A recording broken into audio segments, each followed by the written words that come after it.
आप लोग में से कई लोगों ने इस पे कमेंट्स भी लिखा था अभी, जब मैं पूरा रणवीर सिंह की आने वाले दिन कवर कर रहा था, प्रलय की बात कर रहा था। रणवीर सिंह पॉलिटिक्स का विक्टिम होगा, ये मैंने बहुत पहले कहा था। तो कई लोगों ने कहा था अरे आप क्या बात कर रहे हो, ऐसा कुछ नहीं होगा। और उसके बाद ही ये फाइस का बैन आ गया। फिर there was not a single film ही वाज फाइंडिंग जिसको वो बनाकर कर सके, बिकॉज हर तरफ से कोई ना कोई पॉलिटिक्स हो गई थी। बंसाली लव एंड वॉर वाला रोल जो था, वो विकी कौशल और रणबीर कपूर और Alia, they got it. There was no, Farhan Akhtar से he was not happy. There was no subject that was coming his way. He turned producer for Pralay. और प्रोड्यूसर भी किसके साथ टर्न किया है? एक फर्स्ट टाइम डायरेक्टर के साथ, जिसने स्कैम 1992 को को डायरेक्ट किया, हंसल मेहता का बेटा जय मेहता। आपको मैं बताऊं, बॉलीवुड में अगर आप सोच रहे हो कोई भी सुपरस्टार ऐसे ही बन जा रहा है, तो आपको बहुत गलतफहमी है। मैं आपको आज एक इंस्टेंस और शेयर करता हूं, और ध्यान से सुनिएगा आप लोग सबको।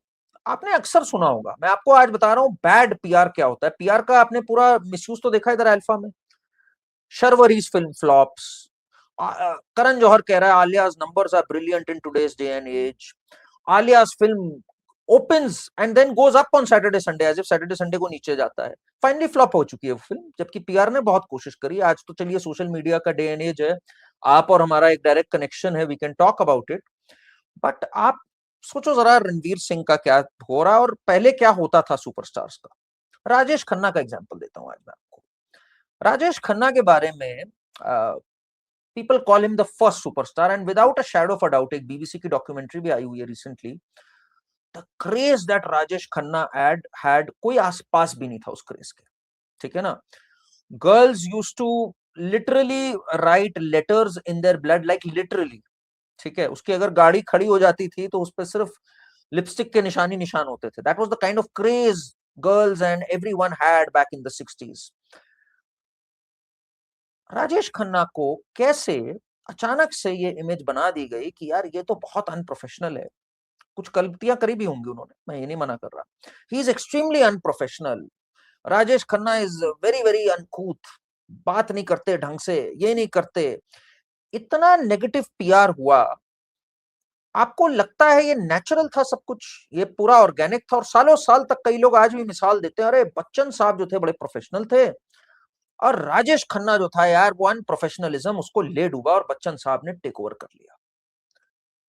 ध्यान से आज पूरी बात फिर से सुनिएगा, मैं आपको आज एक थोड़ा सा दूसरा साइड दिखाने जा रहा हूं, और इस पे आप भी रिसर्च करिएगा और सोचिएगा कैसे ये चीज आज भी संभव है। जो ये फैल रहा था रणवीर की 6-6 वैनिटी कार्स हैं, और रणवीर को 8 वैनिटी कार्स चाहिए होती है, रणवीर का दिमाग खराब हो जाता है। रणवीर का तो दिमाग इतना कम खराब है, अभी भी वो डांस कर रहा था, वो अर्जुन कपूर की बहन की शादी में ऐसे डांस कर रहा था बाराती बन के बिल्कुल। और अच्छी बात है भाई, करना भी चाहिए, दिमाग नहीं खराब होना चाहिए। बट उसका कौड़ी का दिमाग नहीं खराब था। बट मैं आपको बता रहा हूँ, राजेश खन्ना के पीछे कौन पड़ा था उस टाइम पे? सबसे पहले पीछे पड़े थे उसके सलीम जावेद जी। वही सलीम जावेद जिनको राजेश खन्ना लेकर आया था इस फिल्म इंडस्ट्री में।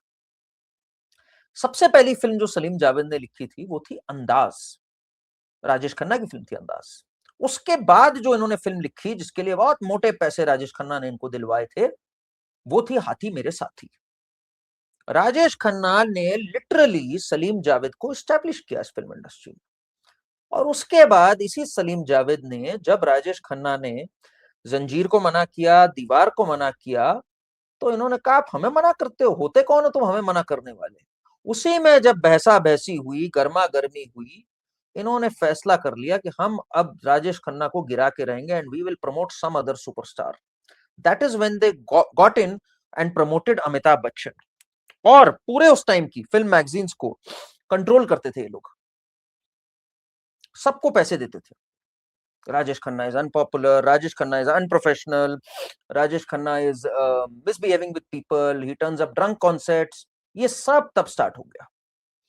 नाउ नाउ साथ ही साथ एक और दुर्घटना हुई। देखिए, जब खराब समय चलता है तो क्या होता है।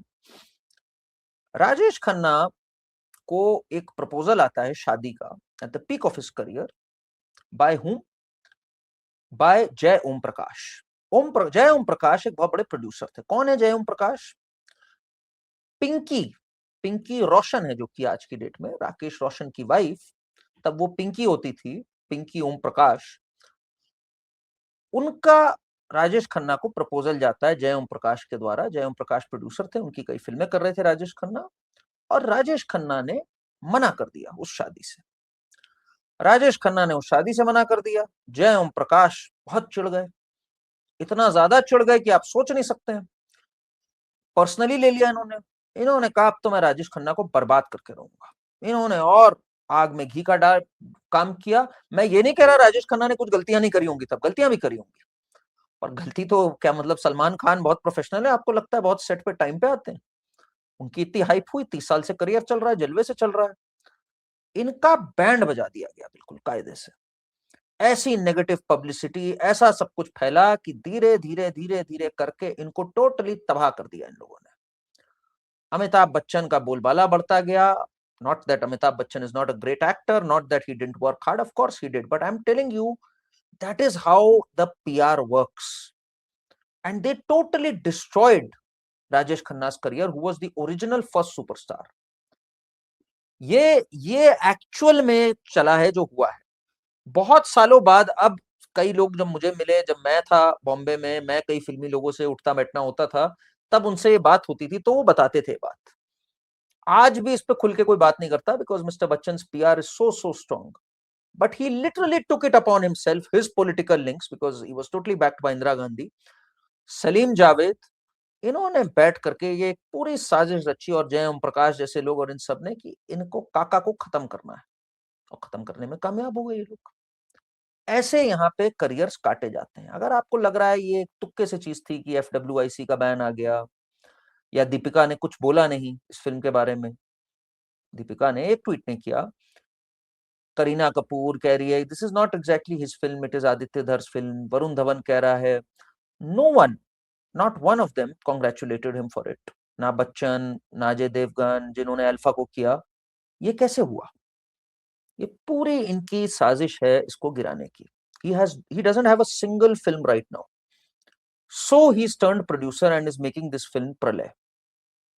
अब प्रलय एक बहुत बड़ी गैम्बल है, बिकॉज ये फिल्म अपेरेंटली जो मैं सुन रहा हूं 400-500 करोड़ की है। 500 करोड़ जो मैंने सुना है। Not a single marketable name, a new director. Now if this goes wrong, you wait and watch, they are waiting like a pack of wolves, कि ये सब के सब कूद आएंगे और कहेंगे कि यार the downfall of Ranveer Singh, Ranveer Singh game is over, खत्म हो गया रणवीर सिंह। धुरंधर तो आदित्य धर की थी, और आदित्य धर के साथ ये लोग पैरेलली चाहेंगे कि आदित्य धर आने वाली फिल्मों में हटे अब रणवीर वगैरह से, अब जो ओल्ड बॉलीवुड है उसमें किसी को मौका दे। ये इस समय that is the entire game that is coming.